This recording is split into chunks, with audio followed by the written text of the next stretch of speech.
Welcome! If you've ever wanted a little more control over who sees your Snapchat story, you're definitely not alone. Maybe you want to keep things private from certain people without removing them as friends, and the good news is, Snapchat makes this really easy to do. Let's walk through exactly how you can block specific friends from viewing your story. First, open the Snapchat app on your phone.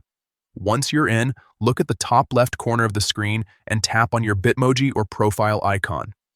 This will take you to your profile page where all your personal settings live. Next, find the settings icon in the top right corner. It looks like a small gear. Tap on it to open your settings menu. Now, scroll down until you see the section called Privacy Control. Under this section, tap on My Story. This is where you decide who can and can't view your story updates. You'll see a few options here, but the one you want is Custom. Go ahead and tap on that. This option lets you manually choose who should be blocked from seeing your story.